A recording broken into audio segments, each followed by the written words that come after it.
ला। मेरी एडवाइस ये होगी कि आप आरके आश्रम चूज करें, क्योंकि आरके आश्रम जो है वो न्यू दिल्ली स्टेशन से बहुत नजदीक है, वॉकेबल डिस्टेंस पे सिर्फ 1 किलोमीटर। मजनू का टीला काफी ज्यादा दूर है, तो ये चीज का ध्यान रखना। और जब आप जाओगे ना तो व्यू बहुत ही सीनिक है। जब 6 बजे के बाद आप वहां पे देखोगे, जब दिखने लगेगा एक्चुअली सनराइज के बाद, तो व्यू आपको बहुत ब्यूटीफुल मिलेगा। और फाइनली 14 घंटे, होपफुली 14 घंटे, क्योंकि 18 घंटे भी लग सकते हैं, 14 से 16 घंटे बाद आप फाइनली मनाली पहुंचोगे। दोस्तों, मनाली आप जैसे ही पहुंचोगे अपने ग्लव्स और अपने जैकेट अच्छे से तैयार रखना, क्योंकि वहां पे सुबह बहुत ज्यादा ठंड होगी। उसके अलावा आपको टैक्सी की जरूरत पड़ेगी, जो मनाली बस स्टैंड से आपको अपने होटल लेके जाएगी। और टैक्सी आपको, आप जैसे ही उतरोगे ना, ये सारे लोग जो आपको खड़े दिख रहे हैं ये टैक्सी वाले हैं, तो आपको टैक्सी वालों को ढूंढना नहीं पड़ेगा। ये एक चीज है जिसमें आपको बिल्कुल भी तकलीफ नहीं होगी। लेकिन अब आप ऑलरेडी 16 या 18 घंटे सफर कर चुके हो। अब आपके ट्रिप का दूसरा सबसे इंपॉर्टेंट डिसीजन होगा, और वो है कि आप कैसा होटल चूज करें।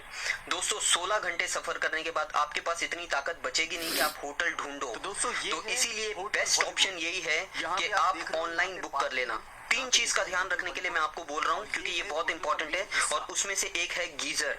गीजर आपको 24 आवर्स चाहिए, और वो बहुत ज्यादा इंपॉर्टेंट है गीजर। दूसरी सबसे इंपॉर्टेंट बात, आप जो मैं आपको दिखा रहा हूँ, ये जो आप वुडन कवरिंग देख रहे हो दीवार के ऊपर, ये बहुत ज्यादा जरूरी है। इससे आपको ठंड कम लगेगी। अगर ये वुडन कवरिंग जिस होटल में जितनी कम रहेगी, उतनी ज्यादा आपको ठंडी लगेगी। जितना ज्यादा वुडन कवरिंग होगा, उतनी कम आपको ठंडी लगेगी, उतना ज्यादा आप कंफर्टेबल रहोगे।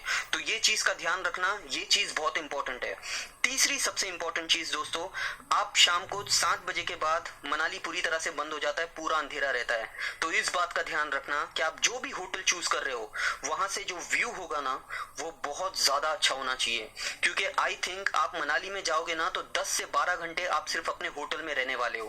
गैलरी में बैठोगे, आपको ये व्यू देखने मिलेगा, तो आपके वो 10-12 घंटे बहुत अच्छे से बीत जाएंगे।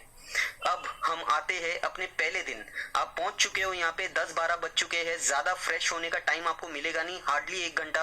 उसके बाद दोस्तों, पहले दिन के लिए वैसे तो आपको बहुत सारे मंदिर मिलेंगे। अगर आपका कोई रिलीजियस इंक्लिनेशन ना हो तो मैं आपको सजेस्ट करूंगा कि आप हिडिंबा टेम्पल जाओ। ये एक टेम्पल है जो मुझे बहुत पीसफुल और बहुत ही प्यारा लगा। उसके अलावा मैं आपको बता दूं कि ये हिडिंबा टेम्पल के पास ही उसके अंदर एक वन विहार है, डुंगरी वन विहार। आप वहां पे भी जाना, नॉमिनल 10 रुपए एंट्री टिकट है, लेकिन आपको बहुत मजा आएगा। यहाँ पे आप आई थिंक 1 घंटे से 2 घंटा आराम से स्पेंड कर सकते हो। हिडिंबा टेम्पल के बाद दूसरी जो सबसे इंपॉर्टेंट जगह आपको जानी चाहिए वो है क्लब हाउस। दोस्तों, पैंडेमिक की वजह से बहुत सारी चीजें क्लब हाउस में बंद थी, लेकिन यहाँ पे आपको शॉपिंग करने के लिए भी बहुत अच्छी जगह मिलेगी, और एक्टिविटीज के लिए भी इतनी सारी चीज है कि इनफैक्ट आपका एक पूरा दिन जा सकता है। दोस्तों, अगर आप 2021 में जाने वाले हो तो अगर आप ये जगह मिस भी कर दोगे ना तो ठीक है, क्योंकि बहुत सारी एक्टिविटीज पैंडेमिक की वजह से बंद है। लेकिन मैं एक चीज श्योर हूँ कि आप 2022 या उसके बाद क्लब हाउस जाओगे तो इतनी सारी एक्टिविटीज है वहां पे कि आपको जाना चाहिए। 2022 के बाद ये मस्ट विजिट प्लेस हो जाएगी, इस बात का ध्यान रखना। सामने जो मैं आपको बता रहा हूँ ये एक्चुअली पूरा एक्टिविटी एरिया है जो कई तरह से बंद था वहां पे। ये यहाँ पे पूरे चार्जेस है जो मैं आपको अभी बता रहा हूँ, लेकिन ये सारी चीजें मैं फिर से बता दूं बंद था। और ये क्लब हाउस है, यहाँ पे आप अंदर भी जाओगे ना तो बहुत सारी एक्टिविटीज आप करोगे।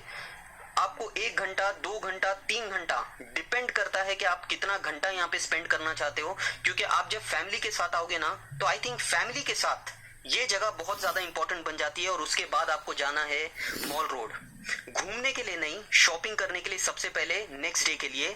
और दो जो सबसे इंपॉर्टेंट चीज आपको शॉपिंग करनी है डे 2 के लिए, वो मैं आपको बताता हूँ कि आपको सोलांग वैली के लिए आपको सबसे इंपॉर्टेंट चीज जो यहाँ से खरीदनी है वो है वाटरप्रूफ ग्लव्स, जो बहुत इंपॉर्टेंट है सोलांग वैली के लिए। ये आपको 100 रुपए में यहाँ से मिल जाएगी। अगर आप सोलांग वैली से खरीदने जाओगे तो आपको 150 या 200 रुपीज में मिलेगी, यहाँ पे आपको 100 रुपए में मिल जाएगी। और अगर आप दिल्ली, मुंबई से कहीं से भी आ रहे हो, अगर आपने जैकेट नहीं लिया है तो जैकेट ले लेना, सोलांग वैली में आपको बहुत काम आएगा, क्योंकि वहां पे बहुत ज्यादा ठंड होगी। और दोस्तों, अब बढ़ते हैं अपने डे 2 की तरफ, सोलांग वैली।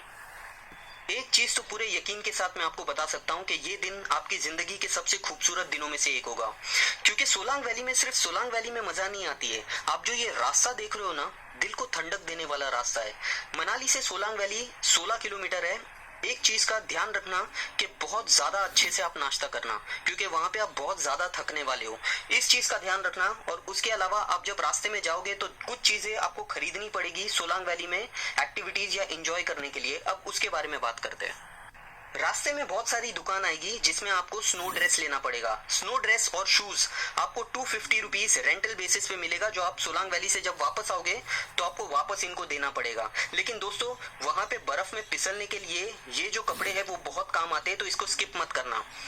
एक इम्पॉर्टेंट चीज और आपको बता देना चाहता हूँ, ये लोग आपको स्नो एक्टिविटीज सेल करने की कोशिश करेंगे जो काफी ज्यादा महंगी रहेगी, या शायद अगर इतनी ज्यादा महंगी भी नहीं रहेगी, आपको सेम प्राइस पे भी मिल रही है, तो वो मत करना। पहले सोलांग वैली में जाना, समझना कि वहां पे कितनी बर्फ है और कौन सी एक्टिविटीज आप कर सकते हो, और उसके बाद जो एक्टिविटीज आपको पसंद आए वो ही एक्टिविटी करना।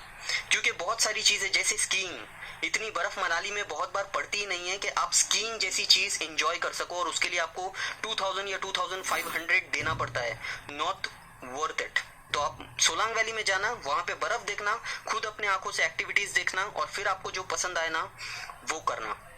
सोलांग वैली दोस्तों, आप जब सोलांग वैली पहुंचोगे ना, हर तरफ खुशियां है, सब लोग आसपास मस्ती कर रहे हैं। वहां का ऑरा इतना इंटिमिडेटिंग है कि आपको इतनी मजा आएगी, इतना एंजॉय करोगे कि आपको थकान भी लगेगी ना, तो आपको वो सोलांग वैली से निकलने के बाद उस चीज का एहसास होगा। इतनी ज्यादा बर्फ होगी। आप अंजनी महादेव तक अगर ट्रैक कर सकते हो तो वहां पे भी कर सकते हो, वरना नीचे भी आपको बहुत सारी स्नो मिलेगी दोस्तों। और यहाँ पे हर तरफ आप जहां भी आपकी नजर जा रही है ना, या तो आपको बर्फ दिखेगी या तो आपको दिखेगा कि लोग कितना एंजॉय कर रहे हो। और वो जो ऑरा है ना, वो बहुत टाइम तक आपके दिमाग में एक ऐसा छाप छोड़ जाता है कि बहुत टाइम तक आपको याद रहता है। और इसीलिए मैं आपको बोल रहा था कि ये जब आप सोलांग वैली जाओगे तो सोलांग वैली शायद आपके खूबसूरत दिनों में से एक होगा। ये जगह मुझे आज भी बहुत अच्छे से याद है, और बहुत